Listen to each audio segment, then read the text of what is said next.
We'll get started now. I'll spend about the next 40 minutes walking through assertive communications for leadership. And I have to say, as I've mentioned just previously, it is a very, very popular topic from both men and women of different levels. Am I assertive enough? Am I being too assertive in terms of my communications? So it is a very, very popular topic. And actually, it's very often linked to confidence, how confident you feel in expressing your views. And sometimes we all have lapses in confidence. Confidence can be situation specific. So you may feel very confident with your team or your peers. But a lot of people I work with and have coached through assertiveness topics and confidence, which are interlinked, is around how do I maintain that assertiveness and confidence when I'm in front of authority figures. And it's an interesting topic, and I'll come on to this in a bit because it's very much confused with aggressiveness. You know, sometimes people feel that when you're being assertive, it's actually aggressive, and that's not the case, and I'll come on to that in a bit. And one of the questions I quite often mull and think about is, well, why is there such a negative perception sometimes around assertiveness? Why do people feel reticent to be assertive or feel unable to step up into it? And very much, as I mentioned, it's perhaps where you are in your career. And just to reassure you that assertiveness is a skill that can be developed, as is confidence. And if you can do it in one area, you can do it in other areas. But why are we sometimes so worried about being assertive? And I think sometimes as human beings, we like to be liked. Okay, and sometimes we do get conflicts at work. We like to be liked, we like to be valued, and we like to feel like we belong, and we like to feel appreciated. That's well known about human beings. And sometimes I think, not with everyone, but generally speaking, and maybe it's a British thing, I don't know, but we sometimes feel guilty about putting our needs first. Now, when I talk about our needs, I'm talking about the needs of our team, for example, if you're putting forward to a new proposal to management. So we feel guilty about putting our own needs first. We're perhaps not used to it. And what I'm noticing with my coaching clients is that, for example, when I'm working with different organisations, I think generationally this is shifting, that there is much more of an acceptance that perhaps younger generations of work are happy to push back and assert themselves with senior leadership.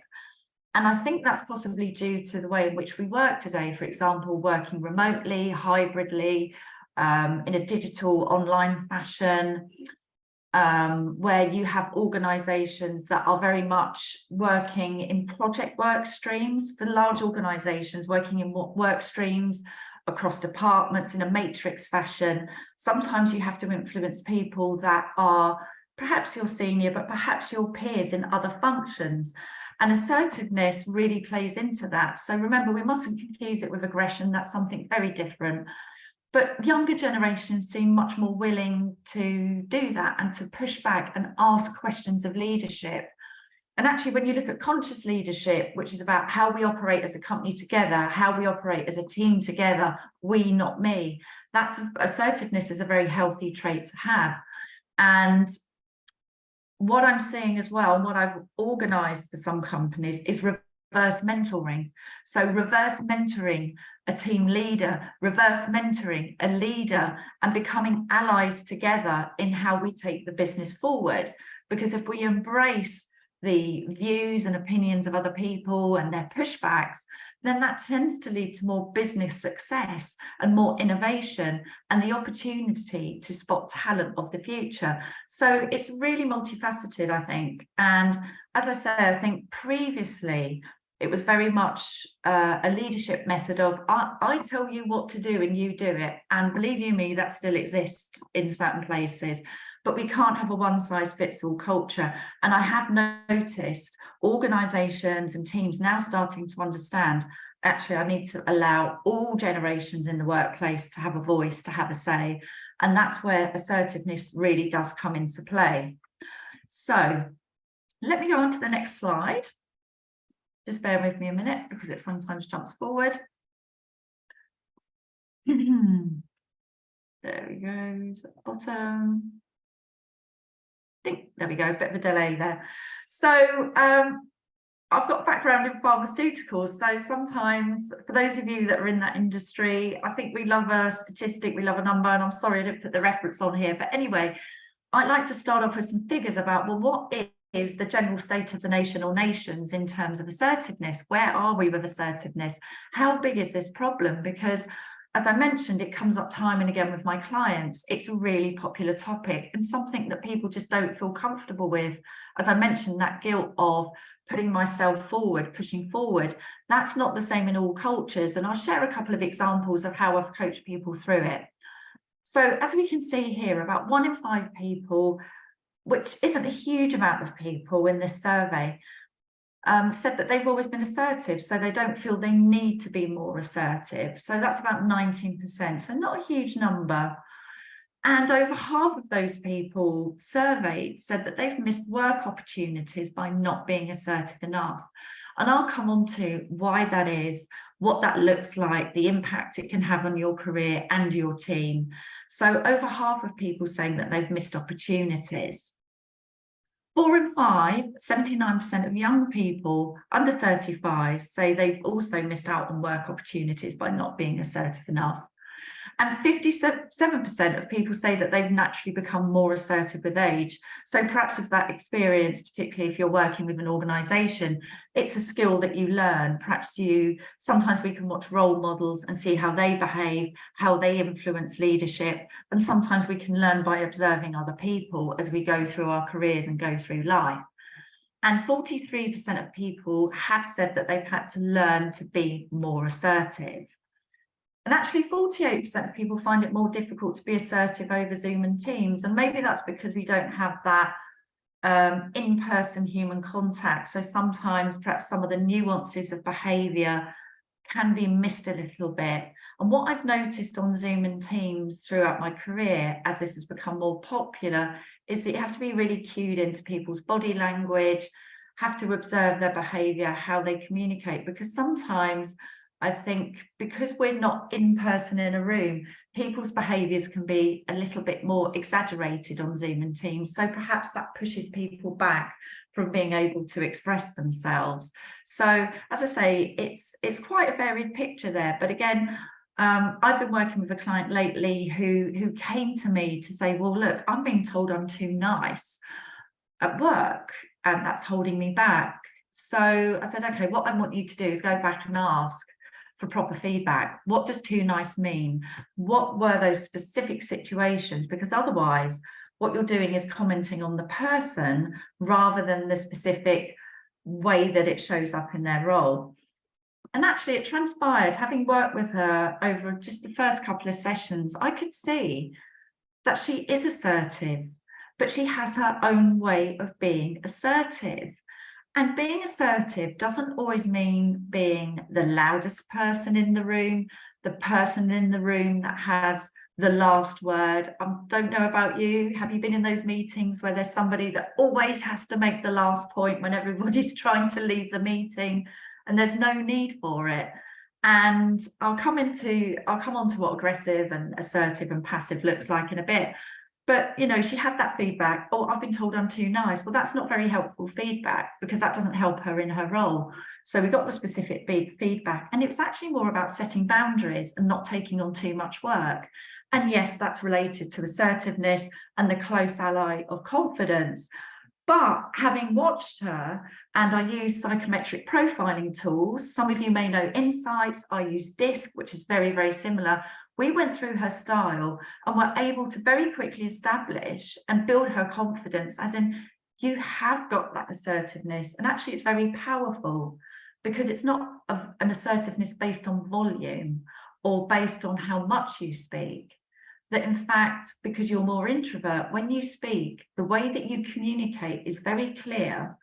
And when you make a point, you are listened to because of the style that you have. So it's very multifaceted, and I'll share a couple of examples later on as well.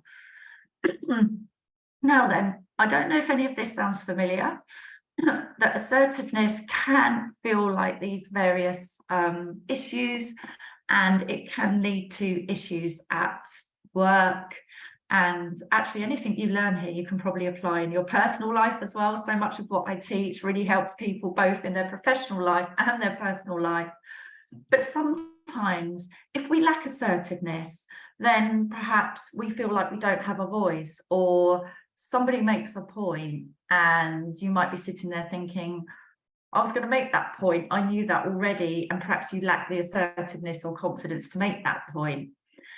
It, as I mentioned, lacked a lack of confidence and resilience. It can also cause conflict at work and in teams. And if we're unable to be really clear about what we're saying, and we're trying to put everybody before us, or we're communicating a very fuzzy message, then that can cause misunderstandings, and that lack of clarity builds into conflict. What I've seen, I do a lot of team workshops on conflict management and resolution, is that small misunderstandings and not stepping into your style, your confidence, your communications, your assertiveness, what goes from a small misunderstanding builds into a higher level of conflict. And that creates a lot of demotivation with the teams, where everybody can be treading on each other's toes, nobody's clear on what they are doing, and a lot of demotivation within the team. The teams get stagnant.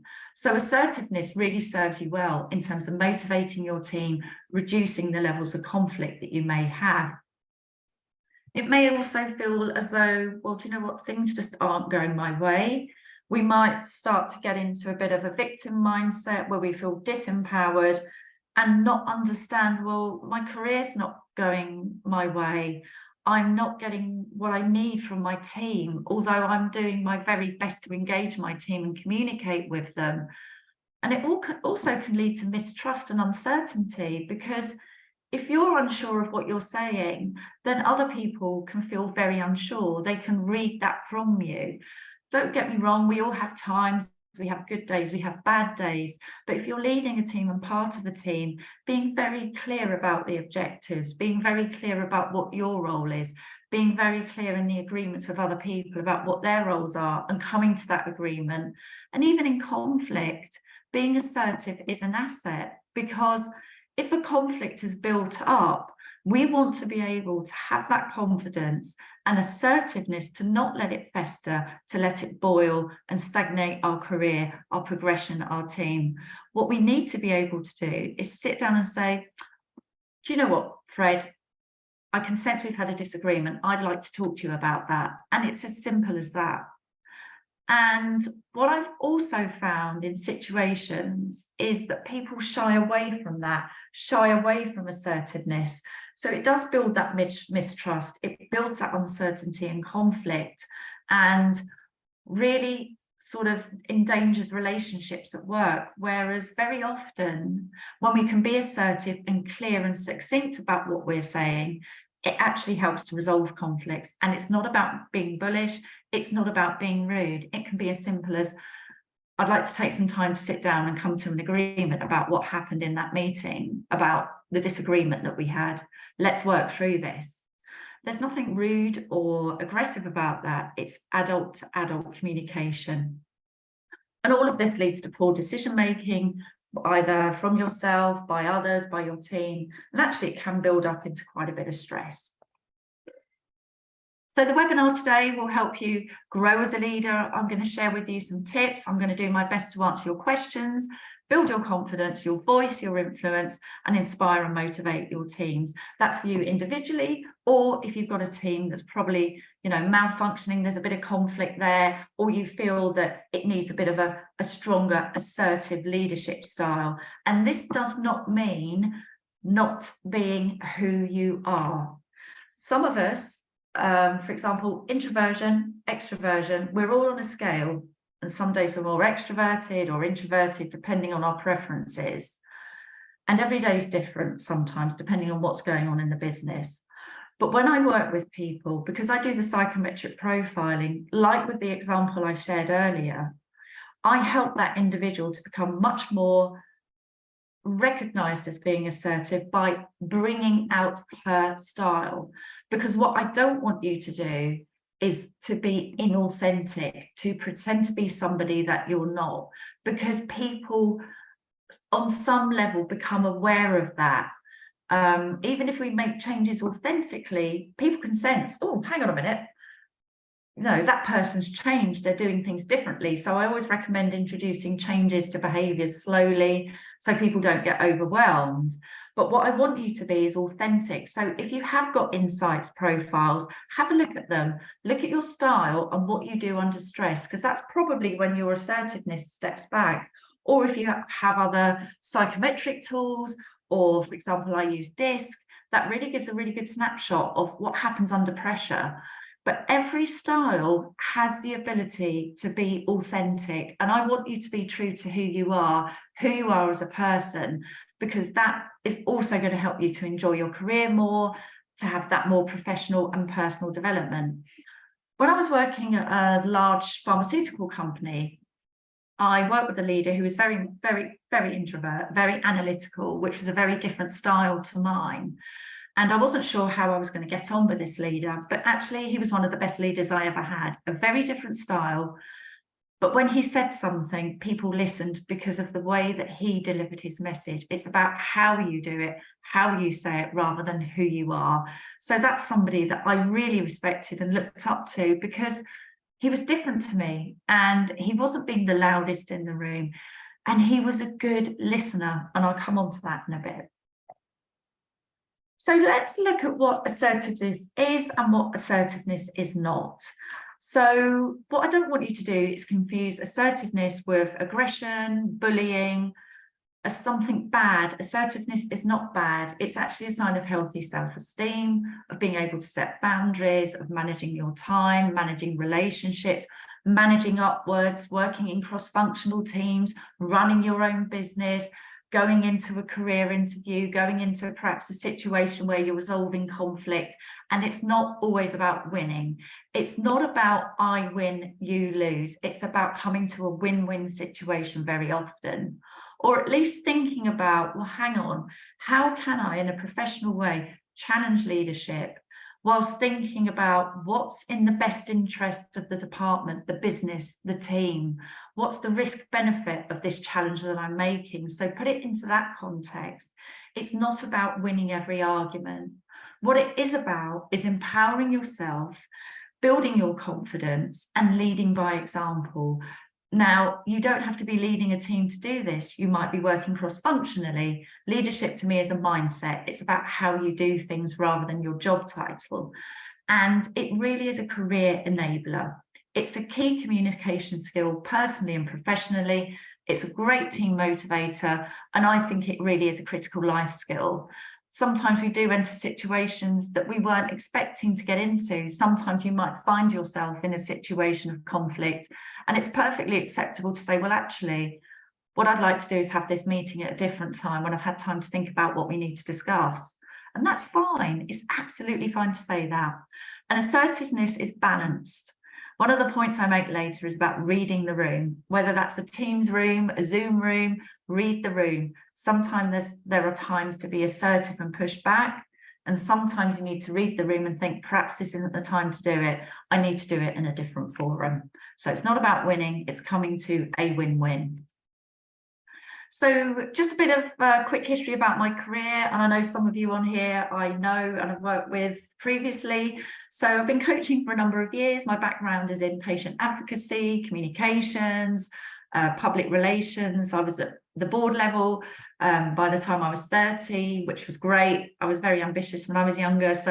And I had a fantastic CEO, fantastic listener, who really enabled me to take that step up. I worked on lots of mergers and acquisitions, quite difficult situations. I worked on crisis and issues management, which again involves a lot of assertiveness, resilience, and tenacity.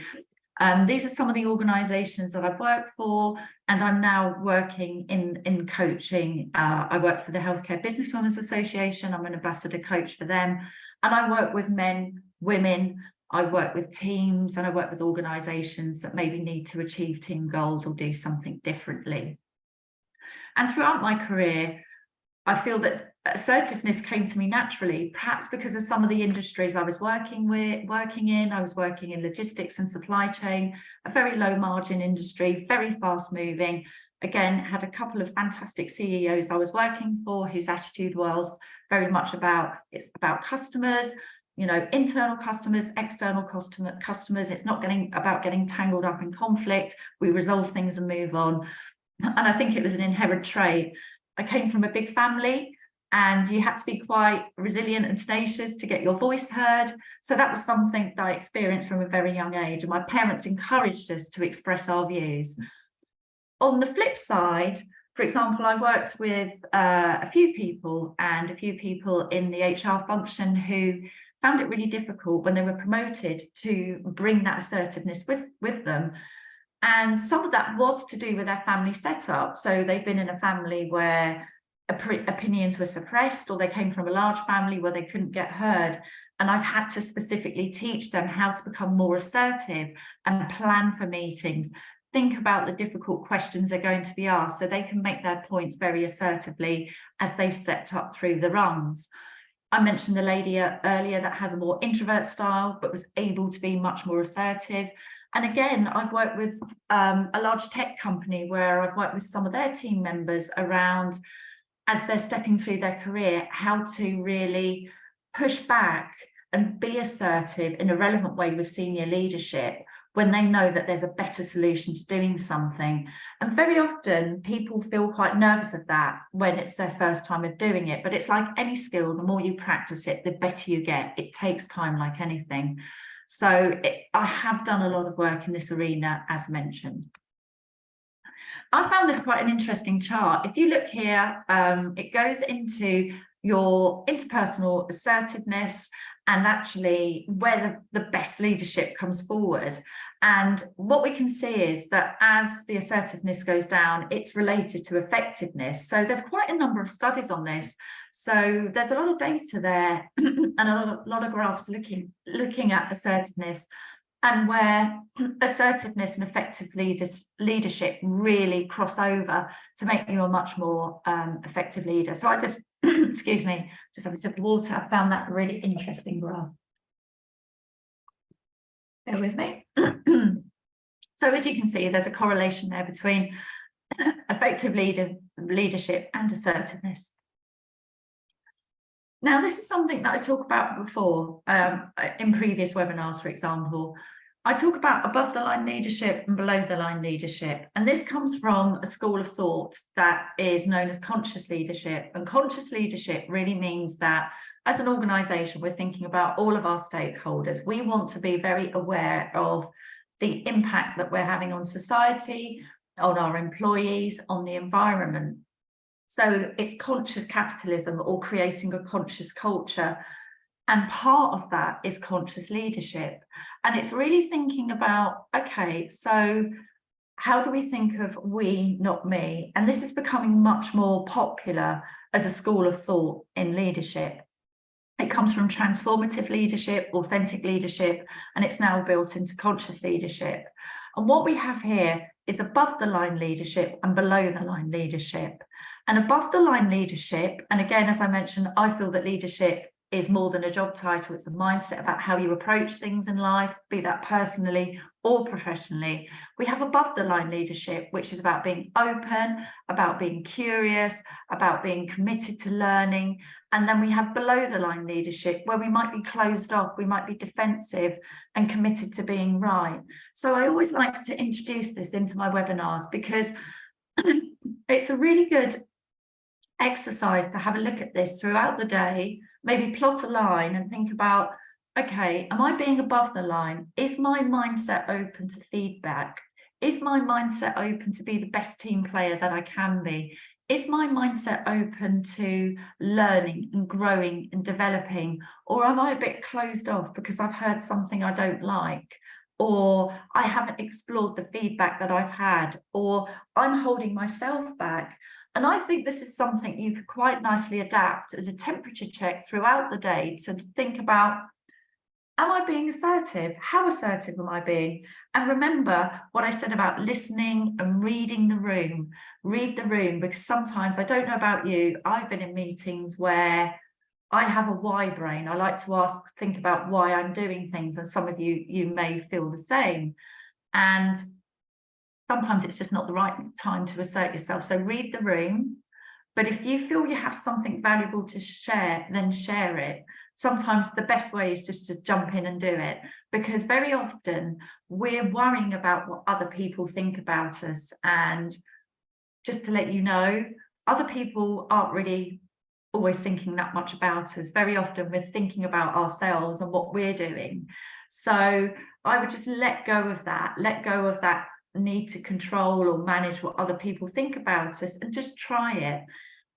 What I do with my clients, so for example, there was a few people in the finance team that I mentioned for a big tech company where there's a very assertive culture. It's like, okay, well, look, let's have a look at this meeting in your role. I want you to start getting 5 to 10 minutes on the agenda. Speak to your boss. He's paid for your coaching. Let's see how we can do this. Think about the questions you might get asked. And if you need to prepare a bit, do that. And as time goes on, it will be a lot more fluid. But getting back to this above the line, throughout the day, have a look at, okay, am I being above the line with my assertiveness? Am I holding myself back? And all you need to do is draw a little line and note some of the situations where you feel you are holding back. Because what I've found with some of my clients is it's in very specific situations where they're holding back and it's not really serving them well. So for example, it might be with authority figures.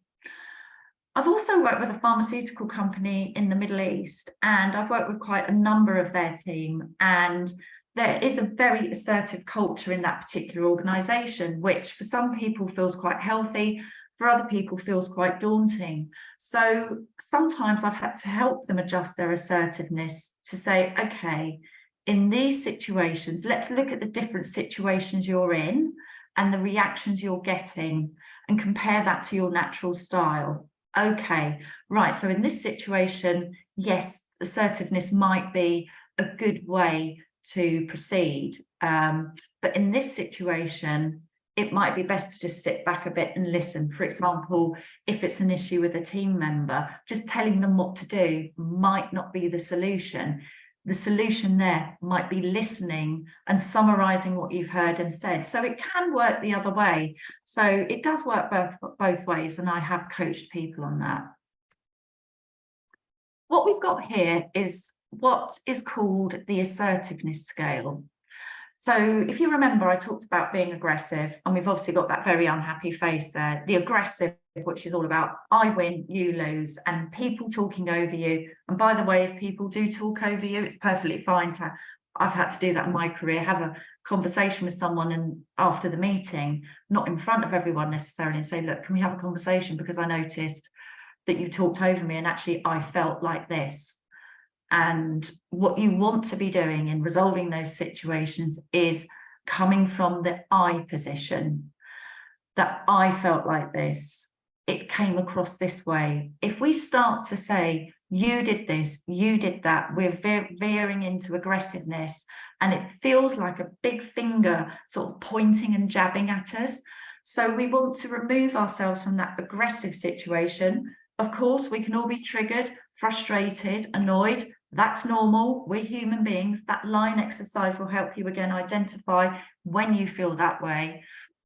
But in those instances, do whatever you need to, go for a walk, get some fresh air, whatever you need to do, you know, to bring yourself back into the present moment. So we don't want that aggressiveness. It is very often simple phrases. You can prepare some phrases if you need to deal with that. Or like I said, prepare for the meetings if this is new for you. So we don't want that aggressiveness. On the flip side, what I've seen an awful lot of is the other scale, is passivity. And sometimes, I don't know if you've had this experience, I've had to work with teams on this, and particularly I work with a medical team who all had the same style, which was slightly passive. And actually, because it was passive, everybody thought, well, she's doing that, he's doing that, and it was causing conflicts. So we had to work together as a team to dissolve those conflicts and make it really clear what the goals were, being much clearer with the team about the medical team's goals, and getting into much more of that assertive space, because they had a slightly passive style. And they all had a very similar style, apart from the gentleman that was leading the team. So they were sort of treading on each other's toes a bit. So teaching them to be assertive without it building into conflict, because what happens with passivity is that sometimes you might have seen or witnessed somebody saying, oh yeah, I'll do that, and they don't do it. And it's a pattern. And perhaps you've done this yourself, that it's something that actually you don't want to do, or you don't feel it plays to your skill set, or a timeline or a deadline is too much, or you've got to juggle other responsibilities. So sometimes you say yes, when actually internally you mean no. It's almost a little bit passive aggressive. And it doesn't make you a bad person if you're doing these things. This is all about raising your awareness so you can grow, evolve, and become more successful. So passivity, although it might feel like keeping the peace, and I'm being a good person because I'm not raising anything, and I feel guilty about raising it because my boss is so busy or the team's so busy, it's far better if you can have a conversation that might be something along the lines of, well, I understand you've given me this project to do. However, I've got this, this, and this to do. What's the priority? What should I move back if you're not clear? Or communicate, look, you've given me this project. I understand it's high priority. So how does it sound if I do this, this, and this? And I might need to push this project back to next week. So be really, really careful. I see this a lot. If you've got a disc profile that's green and blue, or insights green and blue, I see this creeping in where it's much more of an introvert style. You don't want to address conflict, perhaps because you're such a loyal team player, and you start taking on too much. And on the outside, you might appear very calm, but on the inside, perhaps you're really, the wheels are spinning a bit. And that means you can't deliver what you promised, or you're working long hours. And believe you me, a good leader will manage that and will notice that, and hopefully work you through those issues of setting boundaries, time management, your excess hours. So be careful of passivity. The sweet spot is assertiveness. We're neither being passive or aggressive. We're just talking about our needs. As human beings, I think, certainly generationally, there's a role to play there. We sometimes don't put our own needs first because we see it as selfish. Well, actually, being selfish sometimes is self-care. So if we can adopt this assertiveness stance, it will help to resolve the issues that I talked about earlier about trust, authenticity, clarity, resolving conflicts, and reducing stress and burnout. So it has very many benefits. It's healthy. Self-care is healthy. Selfishness is healthy sometimes. So what I thought I'd do is just give you a starter for 10 on, okay, how can I really make a start with assertiveness? I want you to embrace assertiveness as an asset, as a leadership asset, whether that's your own personal leadership, as a strength, and embrace your own assertiveness, because I'm sure it's there somewhere. And as I mentioned, if you have done psychometric profiling, or if you haven't, that's something I work with my clients on all the time, and we identify their natural assertiveness. I want you to embrace that as a healthy self-care asset, a healthy self-care attribute that you can use. I want you to flip the script on assertiveness. You're not being aggressive. If you're shouting, if you're bullying, if you're accusing, if you're saying, you did this, you did that, if your voice is raising, for etc., you're being aggressive.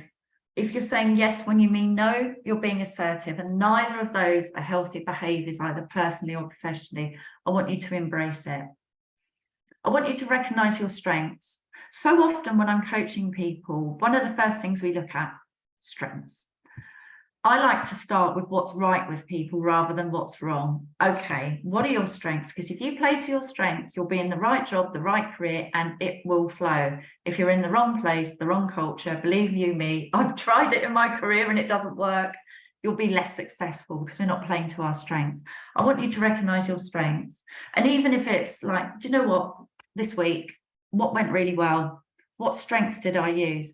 That's going to help you build your confidence, and with that will come the assertiveness, as in, do you know what? I've noticed that my strength is to really listen and reflect and respond back to people and summarize the discussion. I've noticed that actually I have got the opportunity to speak up, and I can speak up. I might need to tweak how I'm doing it, but anything like that. Start to recognize your strengths and your worth. You're as worthy as anyone else in that room. Start small. As I mentioned before, we don't want to completely reinvent ourselves overnight. People start to get very suspicious over that. And with coaching, it's a journey over a few months or weeks, if it's a course that I'm running, to help you manage those changes over time so that you're not a completely different person at work. And by the way, whenever you start changing, you'll notice that people react to you differently. If you start to become more assertiveness, people will recognize your worth because you recognize your worth, and they will start to respect you and take what you say seriously. So start small. Body language. Matching and mirroring body language is really important. So if you're with someone, you're not mimicking their body language, but if they're doing this at some point, you might want to do similar. It builds rapport, but having a very open body language is important. Some of us are more expressive than others. We all have little nips and tucks we need to make in our body language, but be aware of your body language. Tony Robbins, I'm sure you all know him. He said one of the best ways to make yourself feel better, pull your shoulders back, sit straight up, and automatically that floods the body-mind connection. And that assertiveness and confidence will start to build. If we're like this, then that's just not going to happen because we're compressing our energy. Tone of voice is really important. Remember, it's not always what you say, it's about how you say it. So maybe adopting the tone of voice of the other person to build that rapport. Sometimes softening up, as I mentioned on Teams. I think what I've noticed, if you're on Teams or Zoom, for example, I think it can exaggerate certain behaviours. So maybe watching your body language, listening to your tone of voice in an online setting is really important. What's your personal brand? Another big topic. That's a subject that comes up time and again particularly on the women in leadership programs I run for the HBA and other organisations. What is my personal brand? Does confidence, does being succinct fit in there? What are my brand values as a person? What are the 3 brand values that I have? What is the brand and image I want to convey? Am I dressing in the right way, communicating in the right way, asserting myself in the right way? Needs and wants. Let's be succinct and let's be positive. I think when I was leading teams, I would always like to have someone that was a bit negative in the room because I had a tendency to be optimistic. Nothing wrong with that, but we don't want that all the time. So be succinct, and where you can, if you're managing upwards to leadership, how can you put that in a positive way? How is it going to help your team, your function, your boss, for example, achieve their goals and the goals for the business? What's in the best interest of the organisation? Boundaries, I think I mentioned this in terms of time management, priorities, boundaries and learning to say no. We find that very, very difficult sometimes. And I work with that all the time when it comes to assertiveness. That's a real skill that needs to be built over time. Sometimes it's also about letting go of control. Remember what I said about aggressive, meaning about winning, winning, winning? We need to let go. Let go of the need to be right. Let go of jumping to the solution, perhaps. Listen to the other person, state your point, but don't be scared of having that assertive conversation to swap views and being open to, I agree with you, John. I think that's a much better way of moving forward. Thanks, I hadn't considered that. That's also assertiveness. Assertiveness is not just for pushing back. So let go and control. Sometimes we do want to be a little bit in control. We all do that in different ways. Be open to feedback and criticism. Ask, where do I need to improve? Is assertiveness part of that mix? And do that line exercise that I talked about. Very, very useful throughout the day or throughout the week to see where you are.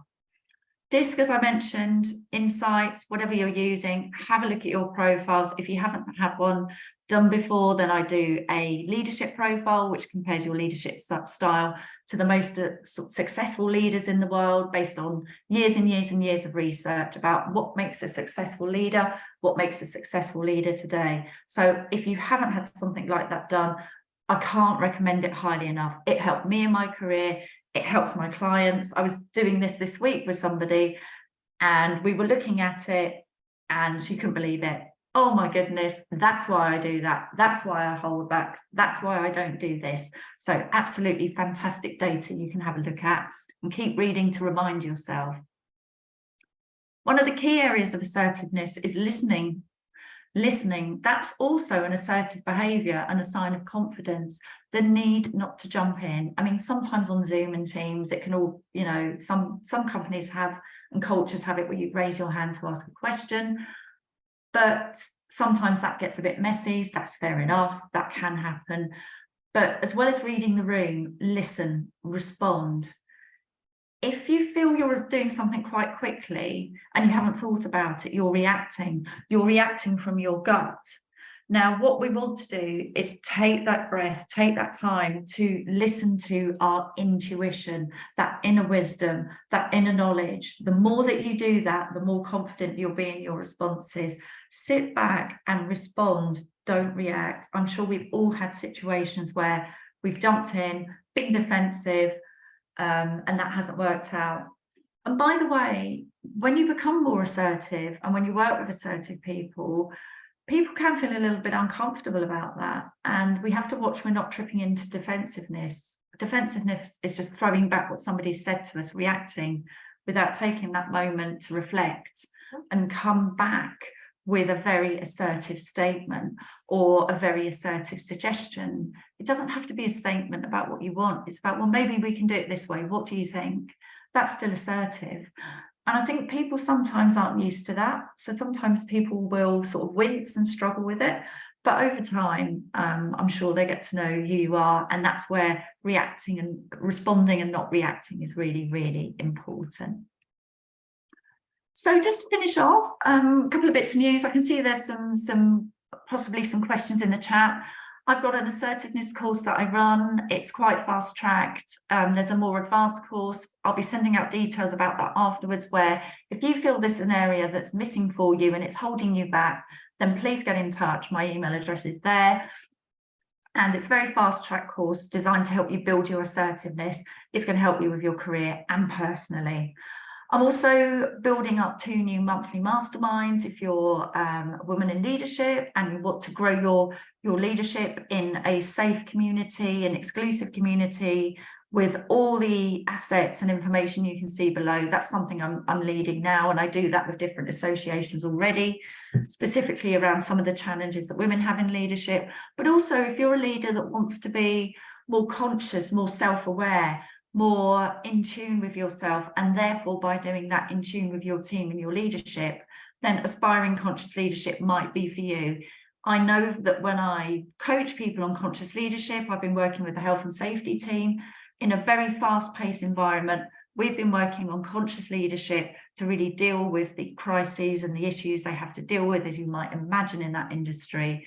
And conscious leadership has really helped them to not get so stressed out or burnt out by the number of things they have to deal with, to take stock, to do things in a very forward-thinking, self-aware, cohesive team unit.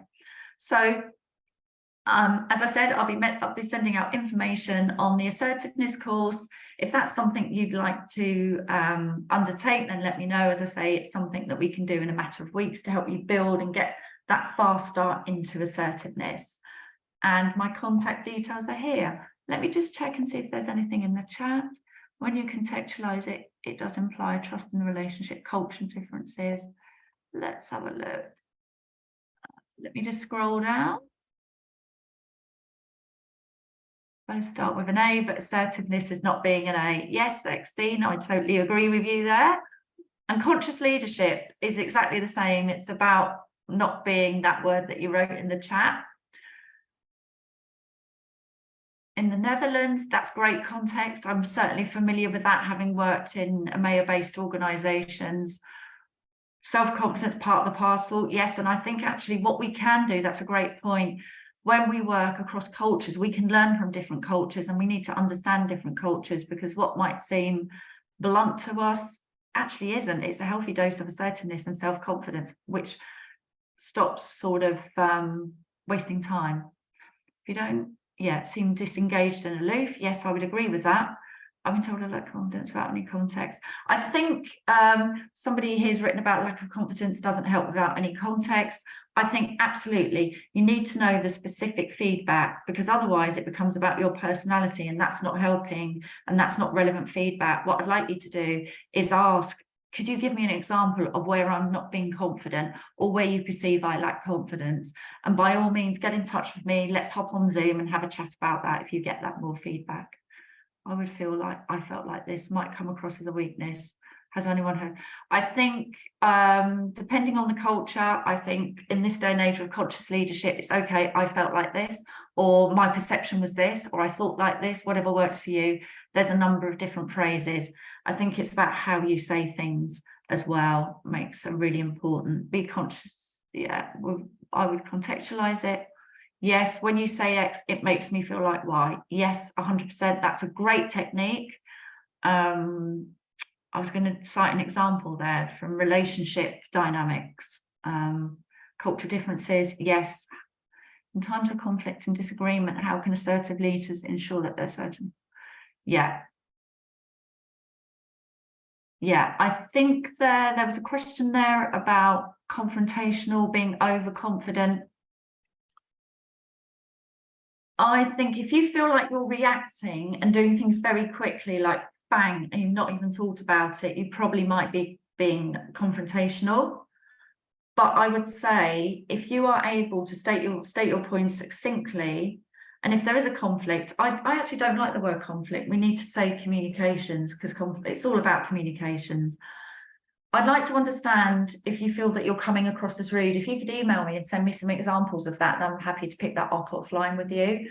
I'd like to see some specific examples of that. But if your consciousness is telling you that, maybe that's something to be aware of. But assertiveness does not equal rude.